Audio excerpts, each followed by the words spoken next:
Saya salah satu mahasiswa PPG dalam jabatan di Universitas Muhammadiyah Jakarta angkatan ke-1 tahun 2022. Kali ini saya akan mempresentasikan karya video pembelajaran saya yang merupakan hasil akhir dari rangkaian kegiatan pembuatan perangkat pembelajaran dari mulai RPP, bahan ajar, media pembelajaran, LKPD, evaluasi. Rangkaian pembelajaran ini dilaksanakan dalam sebuah praktik video pembelajaran dengan murid-murid di kelas yang dipandu serta diarahkan oleh dosen dan guru kami. Mari teman-teman, sebelum belajar kita berdoa. Berdoa mulai.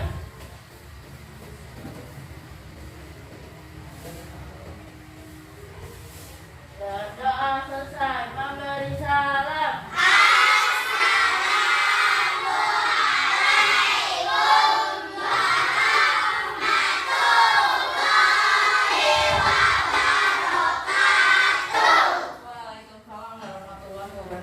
Apa kabar anak-anak semua? Sudah sarapan hari ini? Sudah. Siapa yang hari ini tidak masuk?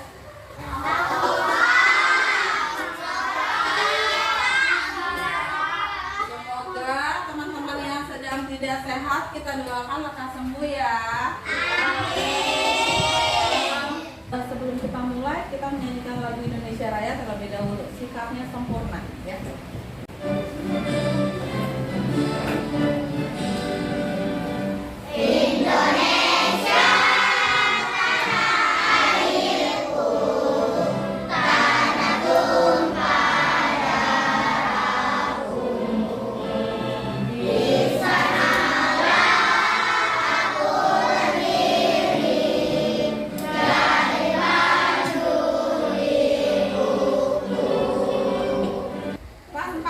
Hari ini kita akan belajar tentang penggunaan sumber daya alam di lingkungan, ya. Di tema 4, buku tema 4 ayo dikeluarkan berbagai pekerjaan. Untuk tema 3, ayo tema 3, ya. Model pembelajaran yang kita gunakan adalah PBL, pembelajaran berbasis masalah. Masalahnya apa? Penggunaan sumber daya alam di lingkungan sekitar. Ya. Sekarang dilihat semua sudah. Wika mau tanya dulu, sumber daya alam apa saja sih? Air. Tumbuhan, hewan. Sekarang Beka mau tanya, buku ini dibuatnya dari apa? Kertas. Kertas asalnya dari mana? Pohon. Pintar. Pohon yang diambil itu harus dipilih. Jadi tidak boleh tebang sembarangan ya. Harus dipilih. Dipilih yang sudah tua. Jadi nanti setelah ditebang harus ditanam kembali. Sumber daya alam apa lagi di lingkungan yang bisa digunakan? Kayu. Ya, kayu sudah. Apa lagi? Sumber daya alamnya? Batu. Untuk apa batu? Membangun rumah bisa. Apa lagi sumber daya alam lagi yang lain? Pohon ya, tadi sama kayu ya diambil. Sekarang kita mau tanya, sumber daya alam itu digunakannya boleh sembarangan tidak? Tidak. Karena butuh bertahun-tahun untuk menanam dan bisa digunakan. Kalau misalkan sudah ditebang, tadi Wika bilang harus diapakan? Tanam kembali, ya. Lihat di halaman 98 ya. Di situ ada apa sumber daya alamnya? Pohon. Pohon itu digunakan untuk apa saja selain kertas? Printer. Proses pembuatannya seperti apa?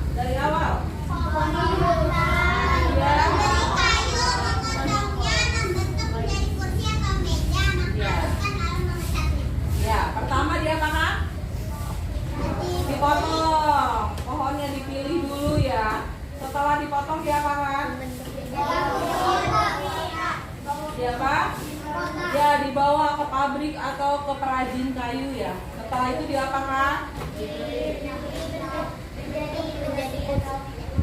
Dibentuk menjadi kursi, meja, apalagi? Lemari, apalagi? Pintu, printer, kertas. Banyak ya penggunaannya. Tapi tidak boleh digunakan secara sembarangan. Tujuan pelajaran kita hari ini, siswa mampu mengidentifikasi dampak pemanfaatan sumber daya alam yang tidak terkontrol dalam kehidupan sehari-hari dengan tepat. Yang tidak terkontrol itu penggunaannya berlebihan, ya. Yang kedua, siswa bisa berdiskusi, mampu menunjukkan contoh kegiatan sebagai upaya pencegahan berkurangnya sumber daya alam dalam kehidupan sehari-hari dengan tepat. Jadi nanti kamu ada kegiatan berdiskusi dengan teman. Kita sudah membagikan kelompok melalui grup WhatsApp ya, melalui handphone masing-masing sudah terbagi kan kelompoknya. Nah, nanti dengan kelompoknya berdiskusi. Setelah itu dipresentasikan ke depan. Nanti bergantian. Ya. Yang ketiga, siswa mampu melaporkan sumber daya alam dalam kehidupan sehari-hari dengan benar. Ya. Sudah mengerti tujuannya? Sudah. Sekarang lihat. Tadi sudah sumber daya alam sudah kita bahas. Yang pertama apa? Kayu ya. Kayu. Dari mulai awal, siapa produsennya? Penebang kayu. Lalu produsennya membawa kemana? Ke perajin kayu. Sebagai apa dia? Distributor. Lalu penebang kayu membuat. Setelah itu diapakan? Dijual kemana? Ke toko mebel untuk dibeli sama siapa? Konsumen. Siapa konsumen? Nah, pembeli atau pemakai ya. Digunakannya kalau lemari pakaian untuk apa? Baju. Menyimpan pakaian. Iya. Kalau pintu untuk apa?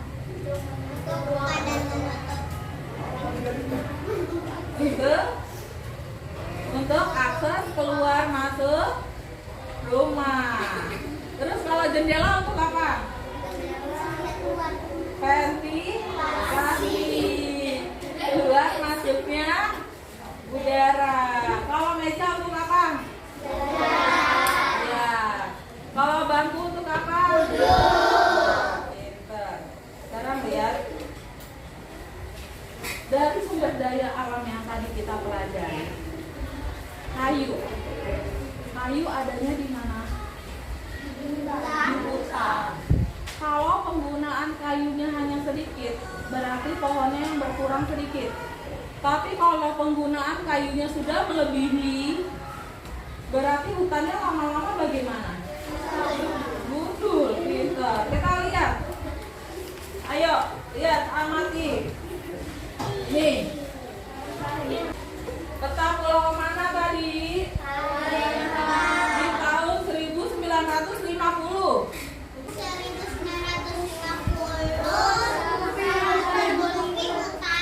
Hutannya masih berwarna apa? Hijau. Kenapa hijau? Karena penggunaannya belum banyak. Ya. Penggunaan tahun 1985. Apa yang terjadi? Pohon di hutan Kalimantan mulai ditebangi. Nah, ditebangi sama siapa? Ada penebang hutan yang legal, ada yang ilegal, yang penebang hutan liar ya. Terus tahun 2000 apa yang terjadi? Hutan di Kalimantan mulai berkurang. Nah, berkurang apanya? Pohonnya. Warnanya bagaimana? Putihnya sudah banyak. Ya. Terus 2005 Kondisi hutan di Kalimantan masih hampir sama dengan tahun 2000. ya, masih masih hampir sama, tetapi sudah ada putihnya bertambah lagi ya. Berarti pohonnya sudah berkurang sedikit lagi. 2010 ya, makin berkurang. 2020 Hutan lebih sedikit sedangkan permukiman luas. Nah, sekarang Deka mau kasih tahu kamu. Di hutan itu banyak tumbuhan. Tumbuhan gunanya buat apa? Untuk mendapatkan oksigen. Pintar, mendapatkan oksigen. Menyerap air hujan supaya tidak banjir. Sekarang Indonesia itu terkenal sebagai paru-paru dunia. Ya, karena oksigennya banyak, karena tumbuhannya masih banyak. Kalau hutannya ditebang terus, apa yang terjadi? Nah, jadi udara segarnya tidak ada, hilang. Ada yang mau seperti itu? Jadi langkah apa yang harus dilakukan untuk menghilangkan warna putih? Tidak menebang. Menanam pohon kembali, melakukan reboisasi. Ada melakukan apa lagi? Tebang pilih. Apa tebang pilih tadi? Pilih yang sudah tua. Ya. Sekarang lihat. Ada teks bacaan? Ya. Siapa yang bisa baca ya? Ya, Riana, pintar. Pekerjaan ayahku adalah pengrajin kayu. Ayahku membuat meja dan kursi. Untuk menghasilkan kursi, awalnya ayahku membeli kayu, memasaknya, membentuk menjadi kursi, lalu mengecatnya. Waktu yang dihabiskan untuk membuat kursi kurang lebih 1 minggu. Ayahku menjual meja dan kursi buatannya di toko mebel. Di toko mebel itulah orang-orang bisa membeli meja dan kursi buatan ayahku. Ya. Apa pekerjaan ayahnya? Rajin. Apa yang dibuat sama ayah? Kursi dan meja. Kursi dan meja. Lalu dari mana ayah dapat kayunya? Dari hutan. Setelah itu apa yang dilakukan ayah? Memotongnya, membentuk menjadi kursi. Iya, kursi dan meja. Setelah itu diapakan kalau sudah jadi kursi? Dijual. Iya, dicat. Terus setelah sudah selesai dicat nih, sudah cantik, diapakan? Dijual. Kemana dijualnya? Toko mebel. Toko mebel adalah toko yang menjual perabotan atau kebutuhan rumah tangga, ya. Terus di mana toko mebel itu ada, pasti ada yang mau apa? Membeli. Buat apa dibeli? Kebutuhan. Ini proses penebangan hutan. Yang pertama apa? Pohon di hutan. Lalu diapakan tuh? Menebang. Ya, menebang pohon. Setelah itu apa? Kayu diangkut ke kota. Setelah itu apa? Nah, sama perajin kayu diapakan tuh? Iya, dibentuk ya. Setelah dibentuk diapakan? Dibawa ke toko mebel. Setelah di toko mebel dibeli. Nah, apa yang harus kita lakukan untuk menjaga kelestarian hutan? Yang pertama, iya, harus menanam pohon. Di rumah suka menanam pohon tidak? Di rumah yang ada pohonnya pasti akan terlihat lebih adem, lebih asri, ya. Terus apa lagi? Tebang pilih. Tebang pilih dipegang dulu. Ini sudah tua, sudah besar, boleh. Tapi kalau masih kecil jangan, ya, Rama. Terus Terus setelah itu apalagi? Memberikan hukuman tuh. Ada sanksi hukuman. Bagi yang melanggar di apa? Di penjara atau denda. Bayar denda ya. Karena dia mengganggu apa? Kelestarian, mengganggu apa lagi? Lingkungan, mengganggu apa lagi? Mengganggu kenyamanan. Sekarang kalau tidak ada pohon, kita terganggu nggak? Apa yang kita rasakan? Tidak mendapat oksigen, apalagi udaranya jadi bagaimana? Panas. Mana lebih cepat banjir, pintar. Mana lebih nyaman? Udaranya sejuk atau udara yang panas? Sejuk. Ya. Sudah mengerti sampai sini? Sudah. Kita lanjutkan ke tugas kelompok. Tugas kelompok, lihat tugas yang sudah Mika kasih di kelompoknya. Sekarang yang kamu lakukan adalah berdiskusi bagaimana jika hutan terjadi penebangan terus-menerus. Ya, kalian diskusi seperti itu. Terus yang kedua, apa yang akan terjadi jika pohon di hutan semakin berkurang? Yang ketiga, apa yang harus kita lakukan untuk menjaga kelestarian hutan? Ya. Yang keempat, sikap apa yang sebaiknya dimiliki oleh perajin kayu agar kelestarian hutan tetap terjaga? Sudah mengerti? Ayo, silakan berdiskusi dengan kelompoknya.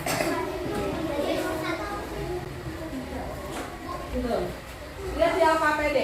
Lihat di LKPD semua. Buka LKPD-nya. Ya. Buka LKPD-nya. Yuk, berkelompok ya.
Ya, kelompok Dila maju Dila, ayo.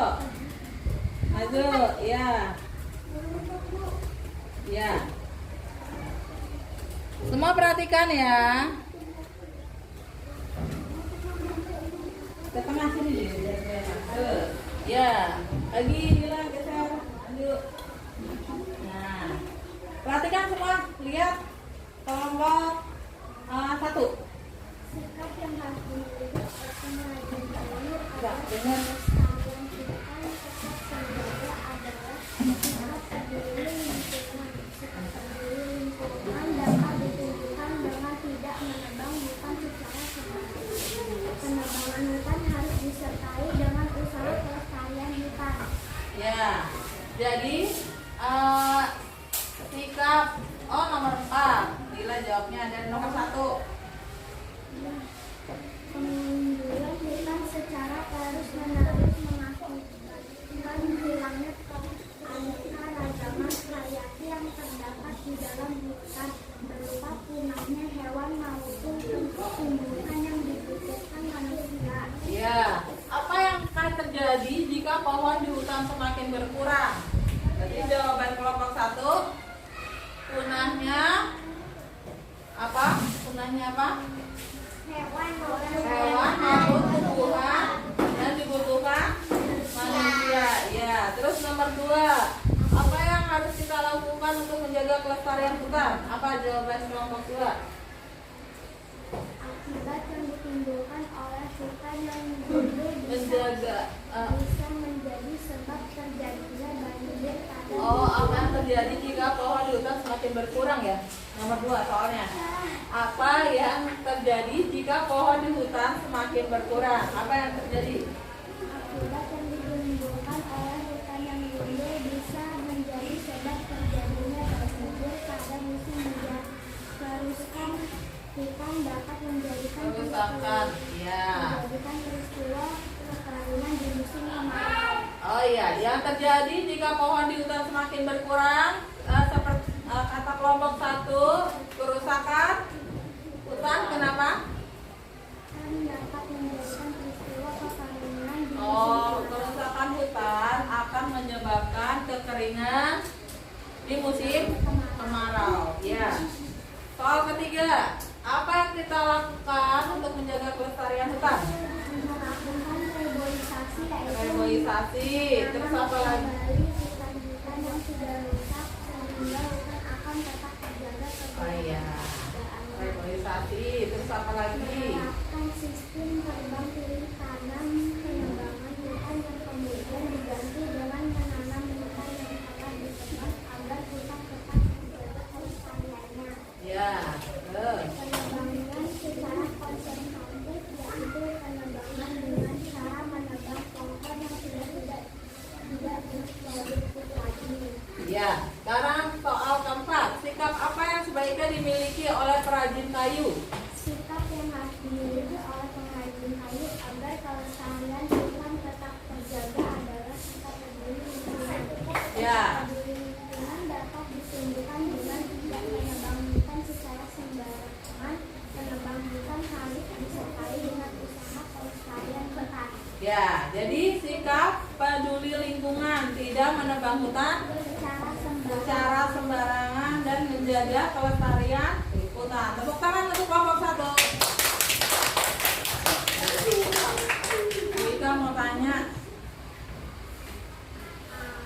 jika hutan tumbuhannya ditebang terus menerus, apa yang terjadi? Udara menjadi panas. Pintar, tepuk tangan buat Ariana. Mana tepuk tangannya? Yang kedua, cepat banjir. Tepuk tangan buat Galang. Apa lagi? Kehabisan oksigen. Tepuk tangan untuk Kansa. Nah, apa yang harus dilakukan untuk mengantisipasi atau menjaga kelestarian hutan, mengantisipasi penebangan hutan yang dilakukan terus-menerus? Apa yang harus dilakukan? Reboisasi. Tepuk tangan untuk Ariana. Apa ya reboisasi?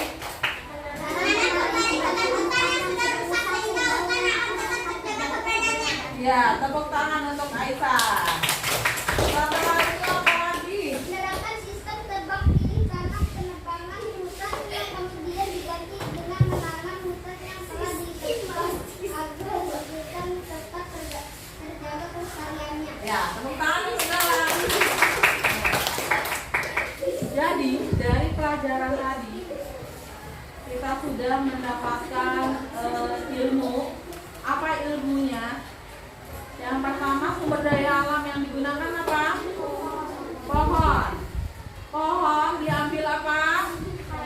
Kayu. Kayunya dijadikan apa? Dijadikan kursi dan meja. Jika kayunya diambil terus-menerus, maka hutannya akan rusak. Terus masih ada tumbuhan lagi? Tidak. Apa yang harus dilakukan mencegahnya? Melakukan reboisasi. Nah, ya, dilihat dari hutan di Kalimantan, lihat hutan di Kalimantan. Sudah dilihat hutan yang di Kalimantan? Nah, mana yang kamu lihat semakin rusak? 2020. Mengapa?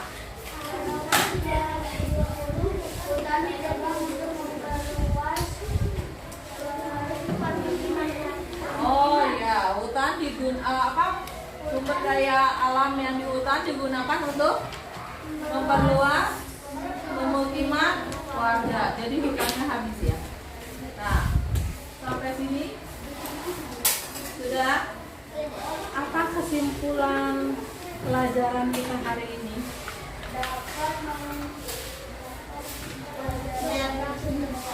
Tentang sumber daya alam. Apa sumber daya alamnya? Kayu. Terus kayu yang digunakan untuk apa? Iya, kebutuhan sehari-hari. Terus apa lagi? Harus diapakan? Penggunaannya tidak berlebihan. Dengan cara apa?